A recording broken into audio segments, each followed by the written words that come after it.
सर्वेश जी, आप वहाँ यूनियन में क्या हैं? हम एज ए रीजनल सेक्रेटरी हैं सीएमपीडीआई का। वाह, वेरी गुड। तो हमको आप ये बताइए, और ये जानकारी में होगा कि सीएमपीडीआई की नजर जो है, या सीएमपीडीआई पर नजर भारतीय जनता पार्टी कहें या फिर भारत की सरकार कहें, नरेंद्र मोदी की पुरानी निगाहें रही हैं कि भाई उसको किसी तरह से उसके एकाधिकार को समाप्त किया जाए। इसके पहले कमेटी बनाई गई, उसके पहले आप लोगों ने काफी कुछ इधर उधर किया, तो कुछ 2 दिनों तक रोक लगा। क्या मामला है वहां पे? क्यों आखिर भारत सरकार चाहती है कि इसको सीसीएल सीएमसी क्या उसको बोलते हैं, कोल इंडिया से इसको अलग कर दिया जाए? एक्चुअली क्या है ना कि ये एक छोटी सी कंपनी है, लेकिन बहुत काफी प्रॉफिटेबल है जी। और यर्न भी काफी ये करता है। और ऐसे ही संस्थाएं पहले से भी जो है मार्केट में प्राइवेट लोग हैं, लेकिन सीएमपीडीआई जो कार्य करता है ना, उस पर जो फेथ अभी भी कोल कंपनी का चाहे बाहरी लोगों का जी जितना है उतना किसी प्राइवेट सेक्टर पर नहीं है जी। लेकिन कोल इंडस्ट्री के अस्तित्व को खत्म करने के लिए पहले सीएमपीडीआई को खत्म करना होगा। अच्छा अच्छा। उसके लिए पहले भी बहुत प्रयास किया गया था, जिस पर राजेंद्र बाबू 2 बार सीएमपीडीआई में आए थे। उस समय एस चौधरी जो है हमारे सीएमडी साहब थे जी। उन्होंने स्पेशली बुलाया था कि आइए सीएमपीडीआई पर थोड़ा ध्यान दीजिए। उस पर बहुत गहन चर्चा किए थे और उस पर जाकर के फिर कंपनी को जो है ना फिर अस्तित्व में रहने के लिए सरकार को जो है ना बाध्य होना पड़ा। जी, यही है। तो उसमें हमको आप ये बताइए कि क्या मतलब सरकार चाहती है कि कंपनी ही बेच दी जाए या फिर कंपनी को अन्य कंपनियों की तरह आउटसोर्सिंग कर दिया जाए? देखिए एक्चुअली क्या है ना, ड्रिलिंग का जितना कोल इंडस्ट्री का ड्रिलिंग है ना, आज से हमको लगता है 15-20 साल के आगे तक का जो है ना ड्रिलिंग ये लोग गवर्नमेंट जो है ना करा चुकी है जी। तो ऑलरेडी ड्रिलिंग हम लोग अभी 2-3 साल से ड्रिलिंग पहले की अपेक्षा हम लोग बहुत कम कर रहे हैं जी।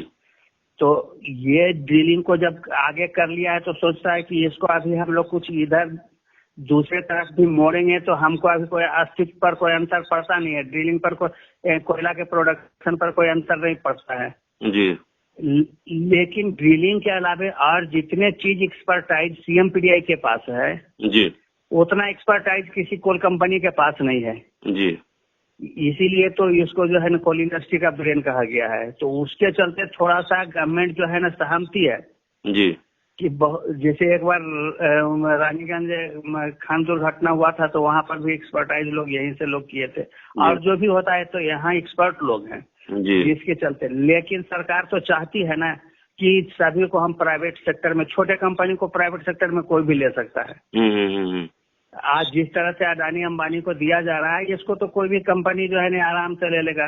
तो इसीलिए चाहती है कि सबसे पहले छोटे कंपनी से जो है ना हम लोग आगे बढ़ें और इसको जो है कोल इंडस्ट्री को धीरे धीरे अलग करें जी, छोटा करें तो जो है ना आगे दूसरे पर भी जो है ना हम इफेक्ट डाल सकते हैं। इसीलिए सबसे पहले इसी पर घात लगाता है, हम लोग इसका पुरजोर विरोध करेंगे जी। एक चीज है कि हमें याद है कि वहाँ आपके सीटू के मिस्टर डीडी रामानंदन जी हैं, जानते भी होंगे आप। हाँ। उनका मैं एक बार इंटरव्यू कर रहा था तो उनने ये कहा था, आरोप लगाया था कि सीएमपीडीआई में भारतीय जनता पार्टी की जो सरकार है उसके काफी माने महत्वपूर्ण पद पर वो मंत्री हैं और उस मंत्रालय से आयात है कि भाई इसमें कुछ सप्लाई का काम करना है। तो सप्लाई का काम जब वहाँ के मैनेजमेंट ने नहीं दिया उसके बाद से सरकार का जो है ये नीति बदलने लगा सीएमपीडीआई की तरफ से, उसका नजरें टेढ़ी होने लगी कि भाई किसी तरह से इसको अब परेशान करो। ऐसा है क्या? एकदम सही बात बोल रहे हैं। हम थोड़ा सा और खुल करके बताते हैं जी, खुल के ही बताएं।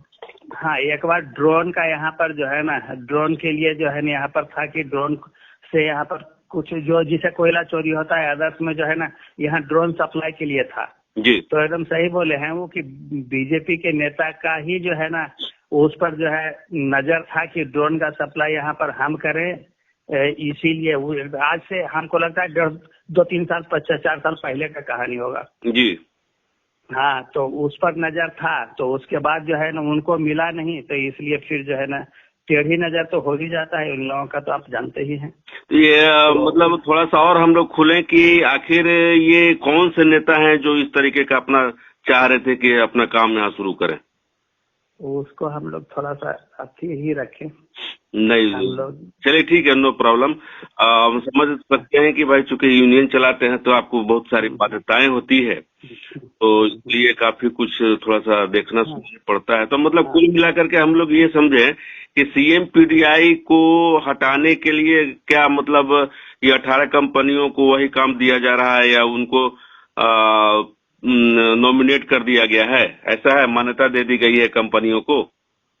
नहीं, पहले से भी हमारा डीलिंग, जब हमारा एक्सेस डीलिंग होता था ना, तो हमारे पास उतना संसाधन नहीं था, तो हम लोग भी प्राइवेट से कराते थे। 4-5 लाख मीटर तो हमारे प्राइवेट डीलिंग करते थे, समझ गए ना? जी जी। तो अभी भी हमको नहीं लगता है कि बहुत इम्पैक्ट पड़ेगा, लेकिन सरकार तो चाहती है, डीलिंग तो कम हो गया, सरकार चाहती है कि हम जो है ना उस पर एकाधिकार करें, कि हम लोग जो उसका सीएम पीडीआई का जो कोल इंडस्ट्री पर एकाधिकार है उसको हम लोग बंद करें।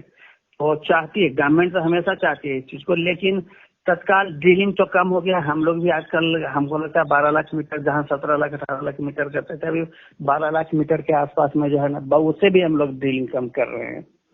तो इम्पैक्ट तत्काल तो नहीं पड़ेगा, लेकिन लॉन्ग टर्म में इसका इम्पैक्ट पड़ेगा। कोयला और लिग्नाइट की खोज किया करती थी सीएम पीडीआई।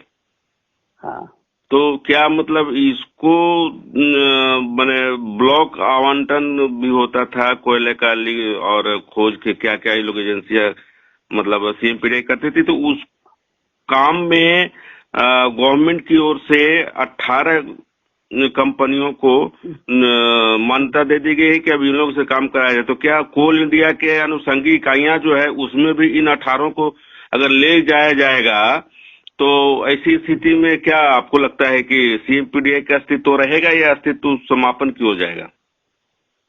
टाइम लगेगा, लेकिन समाप्त हो सकता है धीरे धीरे। एक्चुअली इसका है अभी तो हम लोगों को आप दूसरे क्षेत्र में जा ही रहे हैं, क्या कि कोल में धीरे धीरे ड्रिलिंग कम हो रहा है, तो अभी हम लोग लिग्नाइट की ओर जो है ना, चाहे आदर्श में हम लोग इसके ड्रिलिंग प्रोजेक्ट रिपोर्ट आदर्श में हम लोग को चल रहा है कि इसके अलावा जाना होगा। हम लोगों को जो स्थिति है उस पर अभी तो स्थापना दिवस में भी हमारे सीएमडी साहब भी बोल रहे थे कि हम लोगों को डाइवर्सिफिकेशन की ओर जाना पड़ेगा, कोल से दूसरे तरफ जाना पड़ेगा अपना अस्तित्व बचाने के लिए। जी।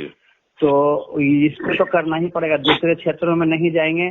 और एक चीज है कि प्राइवेट के से एक्सपर्टाइज हमारे पास ज्यादा है, तो बहुत सारे कंपनियां जो है ना नहीं चाहती है ना कि दे हम लोग उसको, लेकिन फिर भी जहां पर हम लोगों का तो मैन पावर के चलते जो है जो ड्रिलिंग का चाहे किस डिस्ट्रिक्ट का होगा, जो कॉस्ट तो थोड़ा ज्यादा बढ़ता ही है, तो वो सोच करके कुछ लोग जो है ना इस बार ठीक कर सकते हैं, लेकिन अभी भी थोड़ा टाइम लगेगा, लेकिन है अस्तित्व पर खतरे की बात तो है। भारत के 7 राज्यों में 18 ड्रिलिंग कैंप है, जिसमें 5 लाख मीटर का ड्रिलिंग करता है सीएम पीडीआई, और आईपीओ में भी जल्द जाने वाला है। तो इस तरीके का अगर होगा तो आईपीओ पर या सीएम पीडीआई का जो वैल्यू है इस पर तो असर पड़ेगा एकदम। जब भी ये अभी प्राइवेट की ओर जाएगा तो इस पर इम्पैक्ट पड़ेगा। आईपीओ भी कितना सेल हो पाएगा, नहीं रहने से आईपीओ ज्यादा सेल होता है। अगर ये प्राइवेट में की ओर चला जाएगा तो इसका आईपीओ सेल पर इम्पैक्ट पड़ सकता है। 1973 में इसका गठन हुआ था, जहां तक हमको जानकारी है। हाँ, ठीक बोल रहे हैं। और उसके बाद से अभी तक 1000 से अधिक कोयला गवेषण परियोजनाएं इसने पूरी कर दी है, और जिसे 95 बिलियन टन कोयला उपलब्ध हुआ है।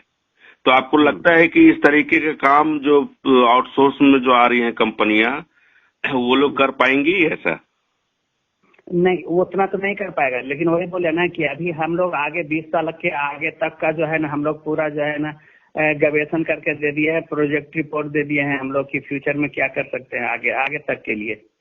तो कोल कंपनियां तो इसीलिए ना ड्रिलिंग अभी हम लोगों का कम हो गया है पहले से। जी। उसी के चलते ड्रिलिंग कम हो गया। तो हम लोग आगे का ही भविष्य में कर करके दे दिए हैं। वो समय गवर्नमेंट का प्रेशर था कि इतना ड्रिलिंग करना है, ये इसको भी चाहिए था जी। तो ड्रिलिंग होते चला गया। तो आज की स्थिति में है कि हम लोग 20 साल से आगे तक जो है ना ड्रिलिंग कर दिए। तो बाहर से थोड़ा सा भी वो लोग कराएंगे तो अभी जो है ना ड्रिलिंग हो जाएगा, काम चल जाएगा। हम लोगों का बहुत ज्यादा उस पर जोर नहीं पड़ेगा। जी, चलिए, धन्यवाद आपको SNS 24 न्यूज से बात करने के लिए।